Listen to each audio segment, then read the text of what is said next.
المصنف لهذا الكتاب السيد أحمد الهاشمي رحمه الله تعالى. Wal-Fatihah li jami arwahil mu'minin wal mu'minat, ahli kubur kita semuanya yang telah mendahului kita, wa farallahu dzunubahum warfa'alahum darajat wa dha'if lahumul hasanat wa kaffir anhum as-sayyi'at wa adkhilhumul jannata bil abai wal ummahat. Al-Fatihah. Ar-Rahmanir Rahim, Maliki yaumiddin, iyyaka na'budu wa iyyaka nasta'in, ihdinas siratal mustaqim, siratal ladzina an'amta 'alaihim ghairil maghdubi 'alaihim waladdallin. Alhamdulillahilladzi waqafa wassalatu wassalamu ala rasulil mustafa sayyidina Muhammadin al-mujtaba wa ala alihi wa ashabihi al-sidqi wal wafa kullana mu'ayyan wa mus'ifat. Asyhadu an la ilaha illallah wahdahu la syarika la ilaha wahidan rabban syahidan la ma'budu siwah. Allahumma salli wa sallim ala sayyidina Muhammadin tibbil qulubi wa dawaiha wa afiyatil abdani wa shifaiha wa nuril absari wa diyaiha wa ala alihi wa sahbihi barik wa sallim. Bismillahirrahmanirrahim. Al-Hadis, Muhtarul Hadis yang ke-501. Nggih.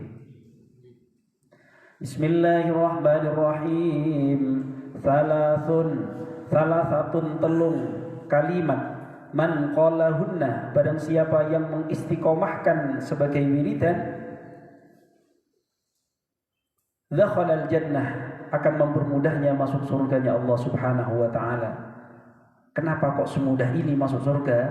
Karena orang yang bisa istiqomah ini, dia dipastikan akan sudah melakukan keistiqomahan yang lain. Apa saja? Yaitu orang yang mengatakan radiya billahi rabban. Kalau dalam bahasa kita menjadi radina billahi rabban wa bil islami dina wa bi Muhammadin nabiyyan wa rasulah. Ini 3 kalimat yang akan membuat orang mudah masuk surga. Loh, kok semudah itu? Karena kalau orang gak terbiasa melakukan ibadah-ibadah yang lain, sekedar ngomong raditu billahi rabban wa bil islami dina wa bi Muhammadin nabiyya wa rasulah, ini gak mesti. Jangankan orang-orang yang jauh dari istiqomahan, jenengan-jenengan aja saya tanya misalnya, ping piro dina iki ngomong raditu billahi rabban? Belum tentu. Karena kunci dari semua hadis-hadis yang menyebutkan mudahnya masuk surga itu adalah istiqomah. Bagaimana kita bisa beristiqomah di dalam suatu amaliyah? Ada orang yang masuk surga dengan wiridan keridhoannya seperti itu. Ada orang yang masuk surga dengan akhlaknya yang luar biasa. Ada orang masuk surga dengan pengabdiannya yang luar biasa. Dari profesinya misalnya, amanahnya. Kemudian ada orang yang masuk surga dari baktinya kepada orang tuanya, dengan gurunya, dan lain sebagainya. Oleh karena itu, pada hakikatnya, puncak dari pengajian saya ini, ketika gini masuk surga, gini masuk surga, gini masuk surga, puncaknya nanti bukan sekedar masuk surga, akan tetapi bagaimana kita ini bisa menanamkan cinta kepada Allah, mendapatkan ridhonya Allah Subhanahu wa ta'ala. Kalau orang sudah diridhoi, enggak usah mikir di mana, sudah pasti sudah. Radina billahi rabban wa bil islami dina wa bi Muhammadin nabiyyan wa rasula. Ini 3 kalimat. Warrabi'atu laha, warrabi'ah, sedangkan bagian yang keempat dari 3 kalimat tadi, bagian yang keempatnya, yang pahalanya minal fadli kama bainas samai wal ard, yang memiliki keutamaan sebesar antara langit dan bumi, wahya al jihadu fi sabilillah azza wa jalla, yaitu pahalanya orang yang mau jihad fi sabilillah. Orang jihad itu pahalanya gede. Orang jihad itu pahalanya besar sekali. Bahkan kalau mati, kalau wafat, orang ini termasuk orang yang mati syahid. Tapi ingat, jihad itu ada 2 macam, kemudian syahid itu juga ada 2 macam. Yang pertama, jihad itu adalah jihad fi ma'rikatil musyrikina, yaitu dalam memerangi orang-orang musyrik. Memerangi ini benar-benar perang agama. Ini yang pertama. Dan hampir tidak ada saat ini. Kok kalau tahun ini mengatakan jihad dengan membawa bom panci di kantor polisi, bukan mati syahid, mati sangit. Ya. Kenapa? Lah polisi ini loh ya Islam pisan gitu loh. Zamannya Kanjeng Nabi Shallallahu Alaihi Wasallam itu misinya adalah bagaimana orang yang belum Islam bisa bersyahadat. Lah sekarang orang yang sudah syahadat tiap hari karena sedikit berbeda dalam amaliyah, lah kok dijihadi kemudian diperangi, dipateni. Dirinya ikut mati bisa enggak? Konyol temen toh. Kalau dia benar-benar hebat, perang kayak Rambo itu loh, bisa menghancurkan satu kota gitu ya. Menghancurkan satu kota dirinya aman ya. Ada jihad ya. Jihad kok awake hancur gitu. Ya saya katakan konyol aja. Kalau didengar oleh mereka ya terserah ya. Terserah, biar mereka tobat aja. Kecek mikir gitu. Masa jihad. Dan rata-rata mereka adalah orang-orang yang mau dijadikan pengantin itu. Bahasa mereka adalah pengantin. Rata-rata mereka cerdas secara intelektual, tapi lemah di dalam spiritual. Awalnya begitu. Intelektualnya, rapotnya bagus-bagus rata-rata. Rapotnya bagus-bagus, tapi kemudian dia tidak kenal namanya ibadah dari lingkungan rumahnya sejak kecil. Di usia-usia emasnya dia ketemu orang yang kemudian seolah-olah menjadi titik terang dia hijrah gitu ya. Ternyata hijrahnya, ideologinya ikut hijrah ya. Ideologinya ikut hijrah yang akhirnya kemudian dididik menjadi pengantin itu. Selanjutnya rawahu Ahmad, hadis tadi riwayat Imam Ahmad. Nah, jihad yang kedua yang bukan ma'rikatul musyrikin, tapi jihad di dalam mempertahankan dinillah, agamanya Allah. Di dalam apa? Dalam menghilangkan kebodohan, wa ibqa'il Islam, ya, mempertahankan agama Islam. Mempertahankan yang dimaksud adalah akidah-akidahnya tetap dipertahankan yang benar. Ala salafun salih. Bagaimana Kanjeng Nabi itu berislam, bagaimana Kanjeng Nabi itu hidup secara berdampingan dan damai dengan siapapun gitu. Tidak dikit-dikit perang. Itu jihad yang kedua. Jadi jenengan masuk atau lembur 25 jam dalam sehari. Artinya sehari susuk sedino. Susuk 1 jam ya. Sehari semalam lembur ya. Berada di perantauan atau berada di pengungsian atau berada di tempat penampungan orang-orang dalam bencana misalnya. Anda bekerja terus di sana dalam melayani umat misalnya. Itu juga jihad. Selama itu ada lillah di dalam hatimu, kau dinilai jihad. Selama ada nilai lillah di dalam hatimu. Tapi kalau enggak ada, masuk golongan itu nanti yang ditanya oleh Allah. Ini orang yang jihad ini kumpulkan di sini, masuk neraka dia protes itu, pernah saya cerita ya. Dia protes, ya Allah, kenapa saya kok masuk neraka padahal saya ini orang mati syahid ini saya. Ini saya masih pakai baju MRT meninggal di lapangan misalnya. Kayak gini. Nah, maka kemudian apa kata Allah? Kadzabta, engkau berbohong. Bal antum tuhibbuna an taqula rajulun syuja'un. Engkau ini memang berjihad. Engkau mati di dalam misi.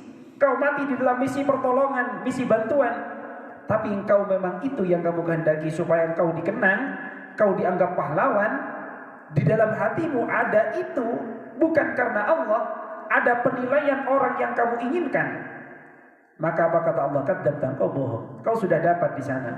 Namamu sudah dikenang sebagai nama jalan misalnya. Namamu sudah dikenang sebagai nama jalan, dan itu yang kau inginkan. Semua orang mengenal di dalam sejarah bahwasanya engkau adalah orang yang sebagai pahlawan, sebagai mujahid. Tapi di akhirat kau tidak mendapatkan. Nah ini berarti kuncinya ikhlas. Kemudian setelah jihad itu ada 2 macam.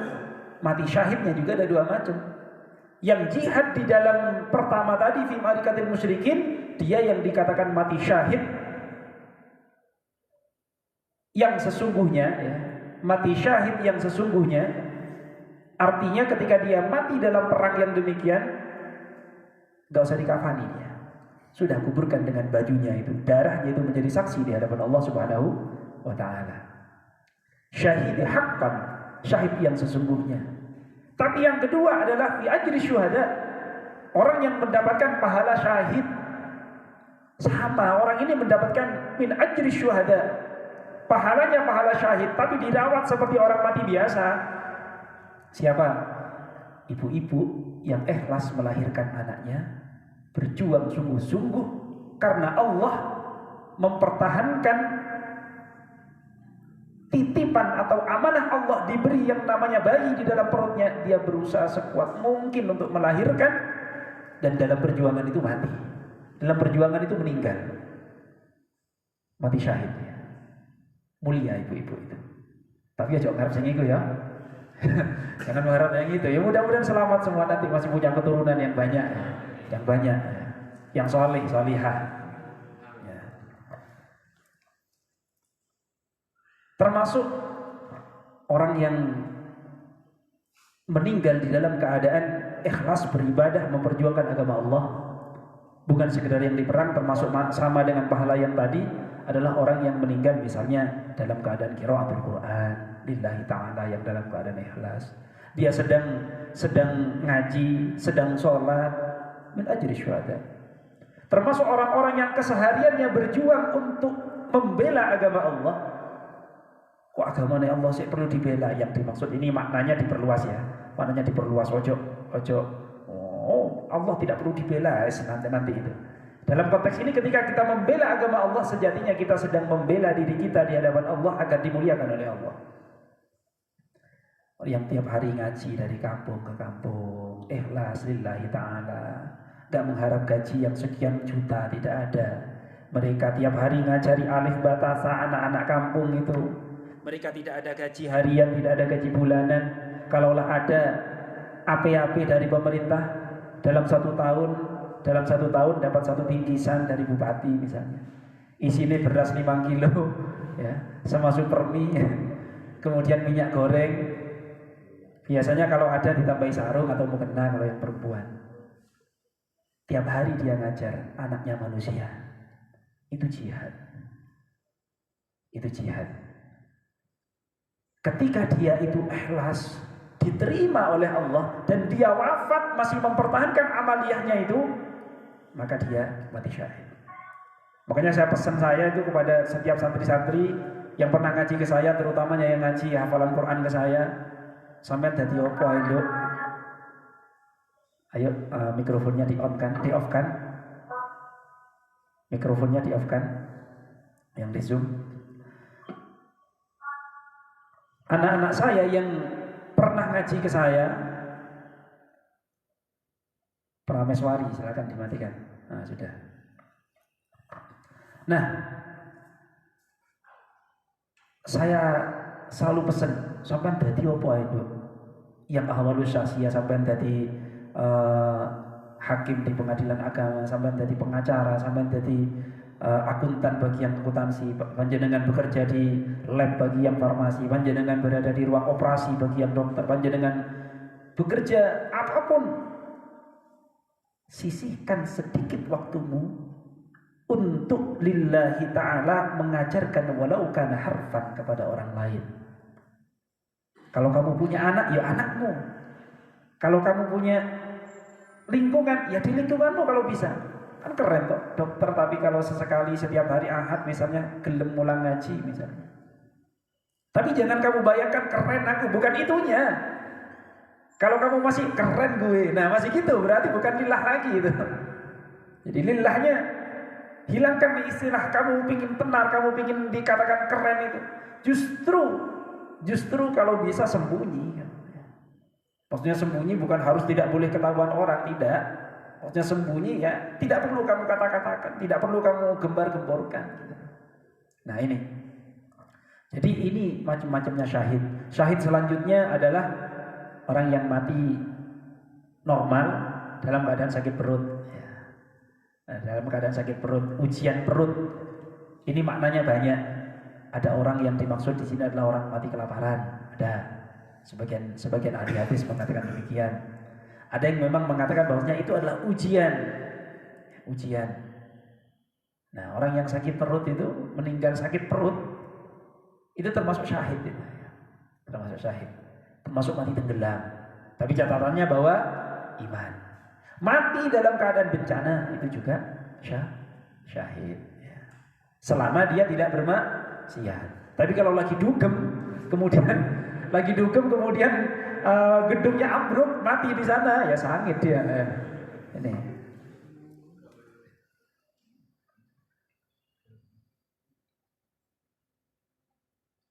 Nah, ini hadis rawahu Imam Ahmad. Hadis yang 502. Salah satu yatahaddatsuna fi dhilli 'arsy aminin. Salah satu 3 orang yatahaddatsuna yang mereka saling dibicarakan fi dhilli 'arsy aminin, di bawah perlindungannya ars dengan aman. Wan nasu fil hisabi, sedangkan orang yang lain sibuk sedang dihisab. Ono telung golongan, ada 3 golongan yang orang ini santai-santai ketika orang lain sedang dihisab. Justru bernaung di bawahnya ars. Ibaratnya ketika orang-orang lain sibuk pada ujian, sampean sudah dapat tiket duluan, sudah masuk surga duluan, saya sudah pegang tiket keterima UMPTN di mana? Ya, misalnya keterima jalur UMPTN kan ujian ya. Sing enggak ujian apa namanya? SNPTN. Yang lain sedang berjuang UMPTN, kalian sudah dapat tiket di universitas tertentu misalnya. Favorit misalnya, sesuai dengan jurusan. Surga ya jurusannya mengikut tok, pintunya nok 8. Pintunya surga itu cuma ada 8. Ujung-ujungnya di dalamnya kemuliaan semua. Sampai nggak usah aku jawab pintu sing iki ae, jawab pintu. Wis lakon ono kabeh sing diterima oleh Allah.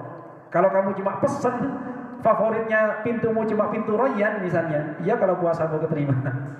Nah, nanti ada babud duha, babur Rayyan itu bagi yang ahli puasa, babud duha ada bagi orang yang istiqomah salat duha. Nah, bagi orang yang istiqomah qiraatul Quran, fa insyaallah bil hafizil Quran, orang-orang yang demikian ini, maka apa kata Allah? Yadkhulunal jannata min ayyi babin ma sa'at. Yadkhulunal jannah, masuk surga, min ayyi babin ma sa'at, dari pintu manapun yang kau kehendaki. Allah baca'alna minhum, amin ya rabbal alamin. Siapa itu? Yang pertama, rajulun yang lam ta'khuduhu fillah laumata laim. Rajulun, seseorang, lam ta'khuduhu fillah, yang ia tidak mau balas fillah karena Allah, laumata laim, terhadap orang yang menghinanya. Ya. Dihina oleh orang, dia enggak bingung untuk balas ya. Sama dengan kemarin hadis di atasnya itu, hampir sama redaksinya. Laumata laim, orang yang menghinamu, mencelamu, memfitnahmu, sampai enggak bingung untuk gimana caranya balas, memfitnah balik. Kalau fitnah dibalas fitnah, maka kedua-duanya menjadi fitnah, sama akhirnya. Kalau kamu mukul, ya, orang yang mukul, kedua-duanya akhirnya saling pukul, kan gitu. Kalau orang memfitnah kamu balas dengan fitnahan, akhirnya kedua-duanya, dia dan kamu, sama-sama menjadi fitnah. Ini yang terjadi ya, di negara kita akhir-akhir ini ya. Jual beli fitnah untuk menjatuhkan lawan politiknya. Selanjutnya, orang yang santai nanti ketika yang lain dihisab.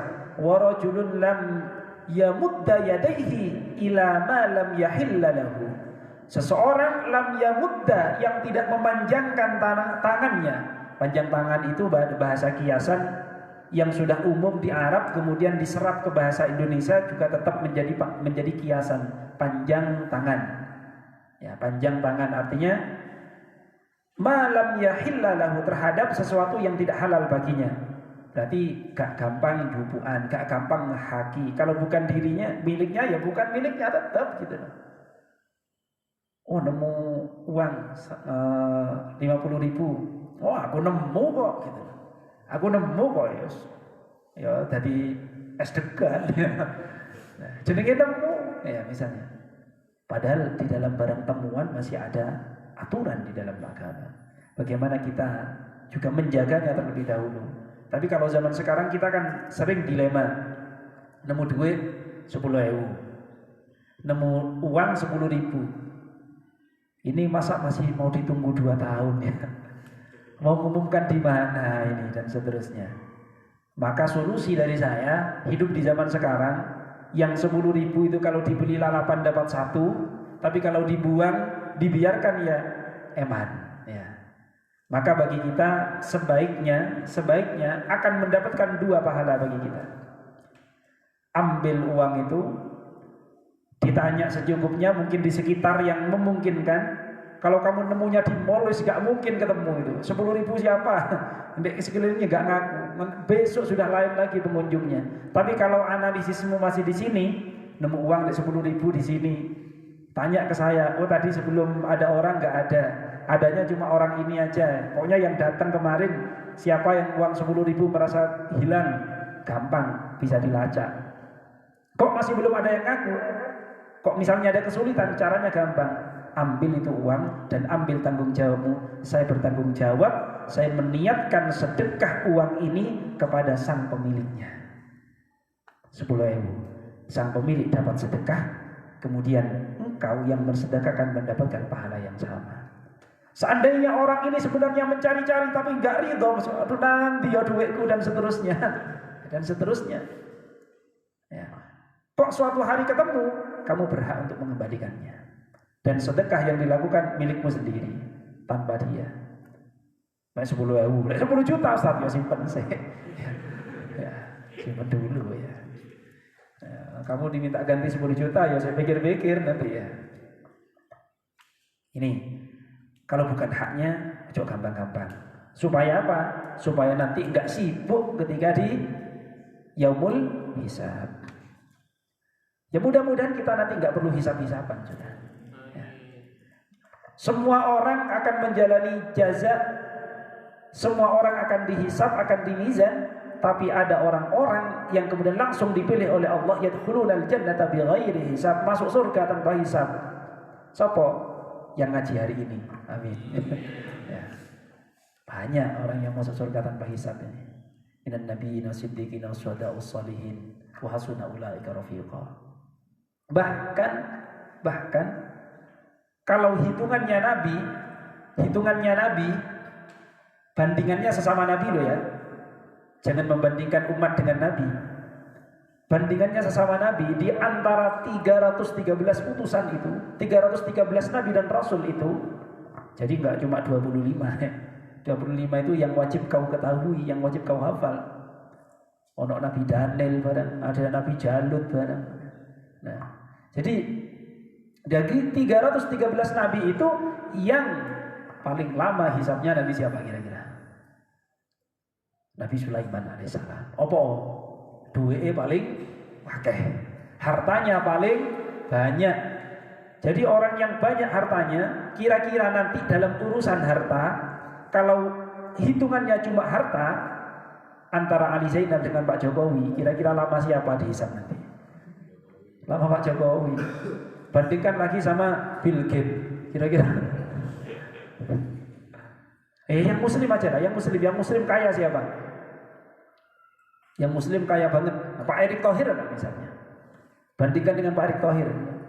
Jelas kalau urusan harta lama Pak Erick Thohir. Tapi bisa saja orang yang kaya kemudian Allah percepat. Bisa saja tanpa hisab. Kalau kekayaannya dia tidak taruh di dalam otaknya, hanya taruh di bawah tungkaknya aja. Makanya ada doa begini, Allahumma ij'al dunyana fi aidina wa la taj'al fi qulubina. Ya Allah, jadikan dunia itu di dalam genggamanku. Artinya apa? Allah permudah urusanmu. Mau ini, mau itu, cita-citamu dan seterusnya tercapai oleh Allah. Wa la taj'al dunyana fi qulubina, dan jangan kau jadikan ya Allah dunia itu menjadi penyakit di dalam hatiku. Sampai ucapkan itu. Ini doa yang biasa didauhkan, biasa didoakan oleh Rabi'atul Adawiyah. Allahumma ij'al dunyana fi aidina wa la taj'al dunyana fi qulubina. Jadikan dunia itu di dalam genggamanku, jangan kau jadikan dunia itu di dalam hatiku. Rusak. Bahkan saya pernah cerita juga ke kalian, ketemu seorang sayyid yang macane biasa-biasa gitu. Ngomong ke saya, Ustaz, kalau dunia itu jangan taruh sini Ustaz, penyakit Ustaz gitu. Dan saya nanyanya cuma gini, sehat Bib ya? Sehat. Berapa usianya Bib? 83. Oh masih sehat, masih pakai motor kemana-mana dan seterusnya. Iya, saya nggak mikir dunia. Dunia itu jangan taruh sini, taruh di bawah tungkak sini loh. Dibuat jalan, dunia itu di bawah jalan, di bawahnya tungkak bareng sandal gitu. Jangan ditaruh hati, kalau ditaruh hati jadi penyakit gitu. Ya itu masuk juga kalimat yang sederhana seperti itu. Pecut bagi kita ya. Yang tiap hari uang masih ada, sudah mikir seminggu ke depan, wah ini seminggu ke depan ini mati saya. Udah ngomong mati duluan.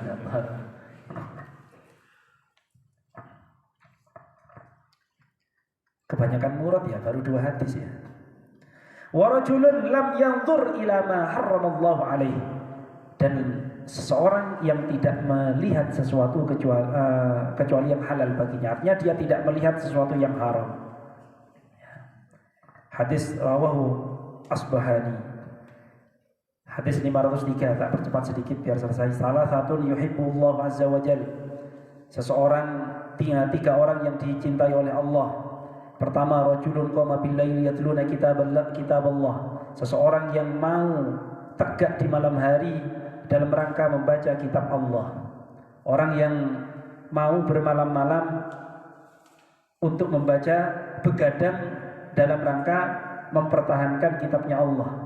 Artinya ya mempelajarinya, membacanya, menghafalnya, berjuang untuk Quran di malam hari. Ini orang-orang yang sangat dicintai oleh Allah. Wa rajulun tasaddaqa bi yaminihi yukhfiha min simalihi. Tasaddaqa ya maksudnya. Seseorang tasaddaqa yang bersedekah bi yaminihi dengan tangan kanannya, tukhfiha yang ia sembunyikan min simalihi dari tangan kirinya. Artinya enggak pamer, enggak riya. Apalagi sedekah, jangan keliru tulisnya namanya Ali Zainal ya. Gelarnya jangan keliru ya, jangan keliru. Taruh paling atas misalnya. Ada ya orang macam gitu ya. Tapi jangan, kalau kok kebetulan orang tua kita elingno ya. Ya. Tulis saja hamba Allah, tapi tulis ya hamba Allah. Alamatnya Jalan Vinolia nomor 3 misalnya. Maaf ya, kok kebetulan hanya ngarang aja. Kok kebetulan Jalan Vinolia siapa nggak tahu di sana. Jalan Vinolia di daerah sini loh, belakang ini loh. Suhat itu. Tulis hamba Allah, jangan nama saya. Vinolia 3. Tulis hamba Allah, Vinolia 3. Jelas.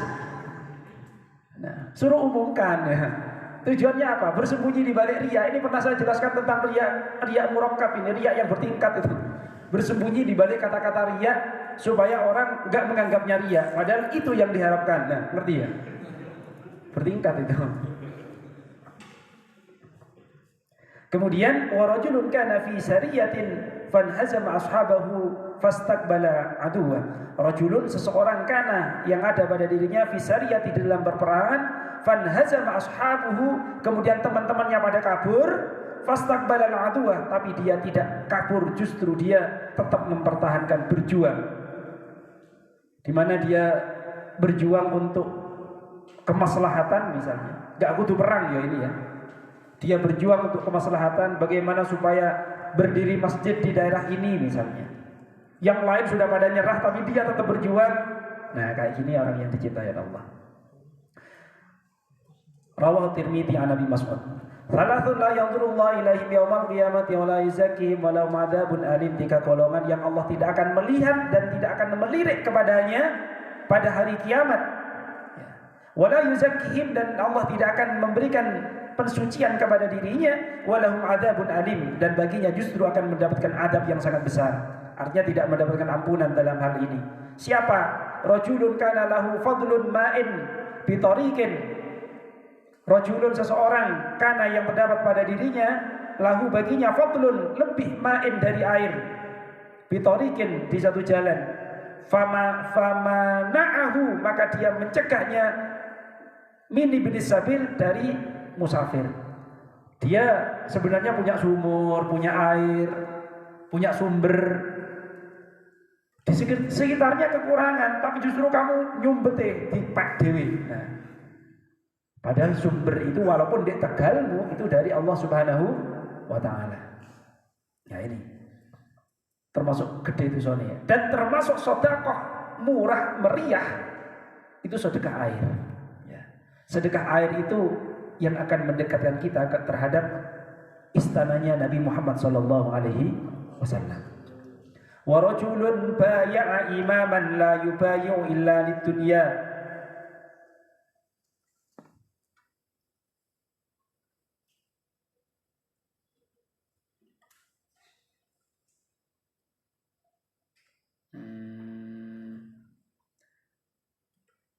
Baya'a, berbaiat ya. Wa rajulun, dan seseorang baya'a yang berbaiat. Ini bukan, saya hampir terkecoh tadi. Hampir terkecoh pada jual beli. Ya. Wa rajulun, dan seseorang baya'a yang berbaiat imaman kepada seorang imam. La yubayi'uhu, dia tidak berbaiat kepadanya illa lidunya, kecuali karena urusan dunia.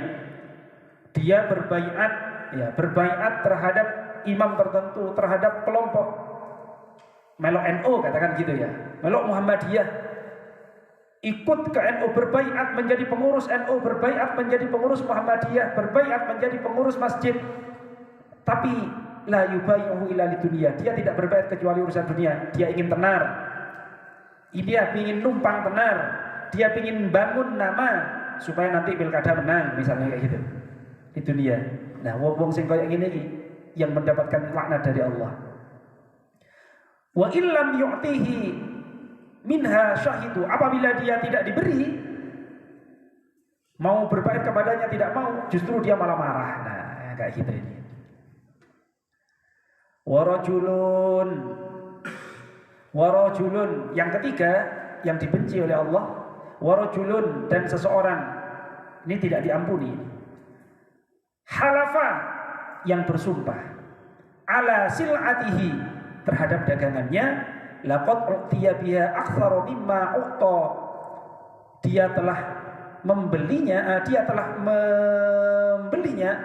lebih besar mimma u'ta, daripada yang ia berikan. Artinya kulaane luwih gede tinimbang dolane.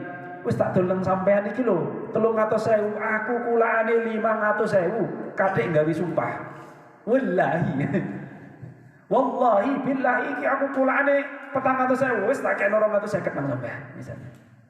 Wa huwa kadzibun, sedangkan dia berbohong dari sumpahnya itu, maka orang-orang yang berdagang dengan sumpah palsu yang seperti ini, la yanzuru ilaihim yaumal qiyamah, Allah enggak ngelirik terhadap amal-amal yang lain. Mbuh salatnya, mbuh puasanya enggak dilirik oleh Allah, kecuali taubatnya diterima. Yang terakhir, at-thayyibu tu'ribu an nafsiha. At-thayyibu rondo, ya.